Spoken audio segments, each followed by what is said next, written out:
ನಮಸ್ಕಾರ ಸ್ನೇಹಿತರೆ, ನಾನು ಹನುಮಂತ್ ಮಾಗಿ. ಈ ಧರ್ಮಸ್ಥಳ ಪ್ರಕರಣಕ್ಕೆ ಸಂಬಂಧಪಟ್ಟ ಹಾಗೆ ಸಾಕಷ್ಟು ಬೆಳವಣಿಗೆಗಳು ಆಗ್ತಾ ಇದ್ದಾವೆ. ಸೊ ಈಗಾಗಲೇ ನಿಮಗೆ ಗೊತ್ತಿರೋ ಹಾಗೆ 13ನೇ ಪಾಯಿಂಟಿನ ಮೇಲೆ ಎಲ್ಲರ ಕಣ್ಣು ಇರುವಂಥದ್ದು. ಈ ಒಂದು 13ನೇ ಪಾಯಿಂಟ್ಗೆ ಯಾಕೆ ಇಷ್ಟೊಂದು ಮಹತ್ವವನ್ನು ಕೊಡಲಾಗ್ತಾ ಇದೆ, ಅದೇ ರೀತಿಯಾಗಿ ಈ 13ನೇ ಪಾಯಿಂಟ್ಗೆ ಯಾಕೆ ರೇಡರನ್ನು ತರಿಸಿದ್ರು, ಈ 13ನೇ ಪಾಯಿಂಟಿನ ಅಸಲಿಕತೆ ಏನು, ಈ 13ನೇ ಪಾಯಿಂಟಿನ ಒಂದು ಮಹತ್ವವೇನು ಎಂಬುದನ್ನು ಈ ಒಂದು ವಿಡಿಯೋದಲ್ಲಿ ನಾನು ನಿಮಗೆ ಸಂಪೂರ್ಣವಾಗಿ ತಿಳಿಸ್ಕೊಡ್ತೀನಿ. ಬೇರೆಯವ್ರ ಥರ ಡ್ರ್ಯಾಗ್ ಮಾಡೋದಕ್ಕೆ ಹೋಗೋದಿಲ್ಲ, ಬದಲಿಗೆ ಬೇರೆಯವರ ರೀತಿಯಲ್ಲಿ ನಿಮಗೆ ಕನ್ಫ್ಯೂಸ್ ಮಾಡೋದಕ್ಕೆ ಹೋಗೋದಿಲ್ಲ. ನೇರವಾಗಿ ನಿಮಗೆ ಸಂಕ್ಷಿಪ್ತವಾಗಿ ಒಂದು 2-3 ನಿಮಿಷದಲ್ಲಿ ಈ ಒಂದು ಮಾಹಿತಿಯನ್ನು ತಿಳಿಸ್ಕೊಡುವಂತಹ ಕೆಲಸ ಮಾಡ್ತೇನೆ. ಸ್ನೇಹಿತರೆ, ನೀವೇನಾದರೂ ಮೊದಲ ಸಲ ನಮ್ಮ ಚಾನಲ್ ನೋಡ್ತಿದ್ರೆ ಈ ಕೂಡಲೇ ಸಬ್ಸ್ಕ್ರೈಬ್ ಮಾಡಿ, ಗಂಟೆ ಬಟನ್ ಕೂಡ ಕ್ಲಿಕ್ ಮಾಡಿಕೊಳ್ಳಿ. ಇನ್ನು ಈ ವಿಡಿಯೋಗೆ ಲೈಕ್ ಮಾಡಿಲ್ಲ ಅಂದರೆ ಈ ಕೂಡಲೇ ಲೈಕ್ ಕೂಡ ಮಾಡಿ ಅಂತ ಹೇಳ್ತಾ ನೇರವಾಗಿ ವಿಷಯಕ್ಕೆ ಬರೋಣ. ಸ್ನೇಹಿತರೆ, ನೇರವಾಗಿ ವಿಷಯಕ್ಕೆ ಬರೋದಾದರೆ 13ನೇ ಪಾಯಿಂಟ್ ಏನಿದೆಯಲ್ಲ, 13ನೇ ಪಾಯಿಂಟ್ ತುಂಬ ಮಹತ್ವದಾಗಿರ್ತಕ್ಕಂಥದ್ದು. ಯಾಕೆ ಅಂತಂದರೆ ಈ ಒಂದು ಕಂಪ್ಲೇಂಟ್ ಕಾಪಿಯಲ್ಲಿ ಏನಿದೆ ಅಂತ ನೋಡೋದಾದರೆ, ಕಂಪ್ಲೇಂಟ್ ಕಾಪಿಯಲ್ಲಿ ಈ ಒಂದು ದೂರುದಾರ ಹೇಳ್ತಕ್ಕಂಥದ್ದು ಆ ಒಂದು ಪಾಯಿಂಟ್ ಏನಿದೆ,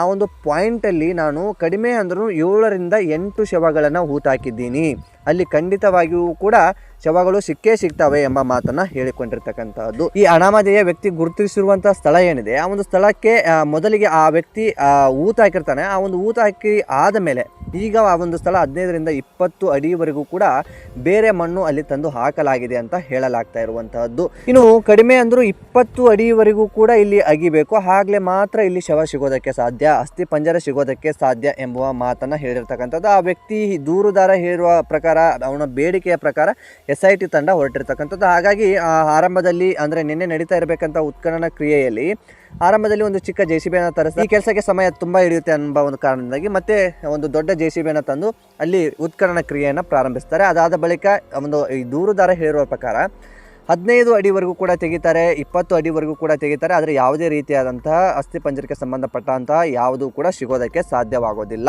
ಇದೆಲ್ಲವೂ ಕೂಡ ಆದ ಬಳಿಕ ಸತತ 7 ಗಂಟೆವರೆಗೂ, ರಾತ್ರಿ 7 ಗಂಟೆವರೆಗೂ ಕೂಡ ಕೆಲಸವನ್ನು ಮಾಡ್ತಾರೆ. ಯಾವುದೂ ಕೂಡ ಸಿಕ್ಕಿಲ್ಲ ಅಂತ ಆದ ಮೇಲೆ ಆ ಒಂದು ದೂರದಾರ ಏನು ಹೇಳ್ತಾನೆ, ಇಲ್ಲ ಇಲ್ಲಿದೆ, ನಾನು ಊತ ಹಾಕಿದ್ದೀನಿ, ಈ ಸ್ಥಳದಲ್ಲಿ ಒಂದಿಷ್ಟು ಆಸುಪಾಸು ಕೂಡ ನೀವು ಚರ್ಚೆ ಮಾಡಿ ಅಥವಾ ಆಸುಪಾಸು ಕೂಡ ಅಗಿಯುವಂತಹ ಕೆಲಸವನ್ನು ಮಾಡಿ ಅಂತ SIT ತಂಡಕ್ಕೆ ಮನವಿ ಕೂಡ ಮಾಡ್ಕೋತಾನೆ. ಅದಾದ ಬಳಿಕ SIT ತಂಡ ಏನು ಮಾಡುತ್ತೆ, ಆ ಒಂದು ಅಗದಿರುವಂತಹ ಗುಂಡಿಯನ್ನು ಮತ್ತೆ ಯಥಾವತ್ತು ಆರಂಭದಲ್ಲಿ ಯಾವ ರೀತಿ ಇತ್ತೋ ಆ ರೀತಿಯಾಗಿ ಮಾಡುವಂಥದ್ದು. ಸೊ ಈಗ ಇವತ್ತಿನ ದಿನ ಏನೋ ಆಗ್ತಾ ಇದೆ ಅಂತಂದರೆ, ಆ 13ನೇ ಪಾಯಿಂಟ್ಗೆ ಸಂಬಂಧಪಟ್ಟ ಹಾಗೆ ಆಸುಪಾಸು ಕೂಡ ಅಲ್ಲಿ ಅಗಿಯುವಂತಹ ಕ್ರಿಯೆಯನ್ನು ಮುಂದುವರಿಸಿರ್ತಕ್ಕಂಥದ್ದು. 7ರಿಂದ 8 ಶವಗಳನ್ನು ನಾನು ಹೂತಾಕಿದ್ದೀನಿ ಅಂತ ಹೇಳಿದ್ದಾನೆ, ಒಂದಾದರೂ ಸಿಗಬೇಕಿತ್ತಲ್ವಾ, ಯಾಕೆ ಸಿಗಲಿಲ್ಲ ಎಂಬುದು ದೊಡ್ಡ ಪ್ರಶ್ನೆಯಾಗಿದೆ. ರೇಡಾರ್ ಒಂದು ಗ್ರಹಿಕೆಯನ್ನು ಮಾಡುತ್ತೆ, ಅಂದರೆ ಭೂಮಿಯ ಆಳದಲ್ಲಿ ಗಟ್ಟಿಯಾದಂಥ ವಸ್ತು ಏನಿದೆ ಅಥವಾ ಎಲ್ಲವನ್ನು ಕೂಡ ಅದು ಮೇಲೆ ಪಾಸ್ ಮಾಡುವಂಥ ಕೆಲಸವನ್ನು ಮಾಡುತ್ತೆ. ಆ ಒಂದು 2D 3D ಅಲ್ಲಿ ಒಂದು ಚಿತ್ರ ಕೂಡ ಬಿಡುಗಡೆಯನ್ನು ಮಾಡುತ್ತೆ.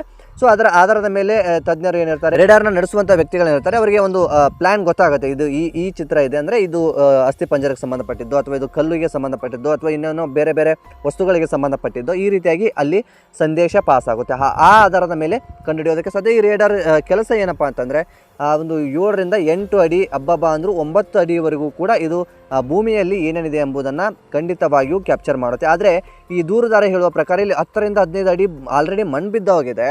ಆದರೆ ಈ ಒಂದು ರೇಡಾರ್ನಿಂದ ಏನೇ ನಾವು ಕ್ಯಾಪ್ಚರ್ ಮಾಡೋದಕ್ಕೆ ಹೋದರೂ ಕೂಡ ಭೂಮಿಯ ಒಂದು ಶವವನ್ನು ಊತಿರುವಂಥ ಸ್ಥಳದ ಗ್ರಹಿಕೆಯನ್ನು ಮಾಡೋದಕ್ಕೆ ಸಾಧ್ಯವಾಗೋದಿಲ್ಲ. ಹಾಗಾಗಿ JCBಯನ್ನು ತರಿಸಿ ಉತ್ಖನನ ಕ್ರಿಯೆಯನ್ನು ಮಾಡೋಣ ಎಂಬುದನ್ನಾಗಿ ಆ ವ್ಯಕ್ತಿ ಹೇಳ್ತಾನೆ. ಆ ವ್ಯಕ್ತಿ ಹೇಳಿದಂತೆ ನಿಮಗೆ ಇಲ್ಲಿ ಗೊತ್ತಿರಲಿ, SIT ತಂಡ ಏನು ಮಾಡ್ತಾ ಇದೆ ಅಂದರೆ, ಆ ವ್ಯಕ್ತಿ ಯಾವ ರೀತಿಯಾದಂತಹ ದೂರನ್ನು ಅಥವಾ ಯಾವ ರೀತಿಯಾದಂತಹ ಸಪೋರ್ಟನ್ನು ಕೇಳ್ತಾ ಇದ್ದಾನೆ, ಆ ರೀತಿಯಾದಂಥ ಸಪೋರ್ಟನ್ನು ಕೂಡ ನೀಡ್ತಾ ಇರುವಂತಹದ್ದು. ಹಾಗಾಗಿ ಈ ರೀತಿಯಾದಂತಹ ಪ್ರಕ್ರಿಯೆ ಅಲ್ಲಿ ಆರಂಭವಾಗಿರ್ತಕ್ಕಂಥದ್ದು. ಒಟ್ಟಾರೆಯಾಗಿ ಈ ಒಂದು ಉತ್ಖನನ ಕ್ರಿಯೆ ಏನಿದೆಯಲ್ಲ, ಉತ್ಖನನ ಕ್ರಿಯೆಗೆ ಈ 13ನೇ ಪಾಯಿಂಟ್ ತುಂಬ ಮುಖ್ಯ ಕಾರಣವಾಗೋದಕ್ಕೆ 7ರಿಂದ 8 ಶವಗಳನ್ನು ಊತಾಕಿದ್ದೀನಿ ಎಂಬುದಾಗಿರ್ಬೋದು. ಅದೇ ರೀತಿಯಾಗಿ ಈ ಒಂದು ಪಾಯಿಂಟಲ್ಲಿ ಶವಗಳು ಸಿಕ್ಕರೆ ಖಂಡಿತವಾಗಿಯೂ ಇಲ್ಲಿ ಏನೇನೆಲ್ಲ ಆಗಿದೆ, ಈ ಒಂದು ಹಿನ್ನೆಲೆ ಏನು, ಈ 16 ಪಾಯಿಂಟ್ಗಳನ್ನು ಕೆದಕುವ ಬದಲು ಈ ಒಂದು ಪಾಯಿಂಟಲ್ಲಿ 7ರಿಂದ 8 ಜನ ಹಾಕಿದ್ದೀನಿ ಅಂತ ಹೇಳ್ತಾನೋ, ಆ ಒಂದೇ ಒಂದು ಪಾಯಿಂಟ್ ಸಿಕ್ಕರೆ ನಮಗೆ ಈ ಒಂದು ಪ್ರಕರಣಕ್ಕೆ ಒಂದು ಮುಖ್ಯವಾದಂಥ ತಿರುವು ಸಿಗಬಹುದು ಎಂಬುದು SITಯ ಒಂದು ಗುರಿಯಾಗಿರ್ತಕ್ಕಂಥದ್ದು. ಹಾಗಾಗಿ ಆ ಒಂದು ಪಾಯಿಂಟ್ಗೆ ತುಂಬ ಮಹತ್ವವನ್ನು ಕೊಡ್ತಾ ಇದೆ. ಇನ್ನು ಮುಂದುವರೆದು ಇವತ್ತು ಕೂಡ ಆಸುಪಾಸಿನ ಸ್ಥಳಗಳನ್ನು ಕೂಡ ಅಲ್ಲಿ ತೆಗೆಯುವಂತಹ ಕ್ರಿಯೆ ಮುಂದಾಗ್ತಾ ಇದೆ. ಸೊ ಈ ರೀತಿಯಾದಂಥ ಬೆಳವಣಿಗೆ ಈಗ ಧರ್ಮಸ್ಥಳದಲ್ಲಿ ಕಾಣಿಸ್ತಾ ಇರುವಂಥದ್ದು. ಈ ಒಂದು ಪ್ರಕರಣದ ಬಗ್ಗೆ ನಿಮಗೆ ಅನಿಸುತ್ತೆ, ಕಮೆಂಟ್ ಬಾಕ್ಸಲ್ಲಿ ಮೆನ್ಷನ್ ಮಾಡಿ. ಮತ್ತೆ ಮುಂದಿನ ವಿಡಿಯೋದಲ್ಲಿ ಸಿಗೋಣ. ನಮಸ್ಕಾರ.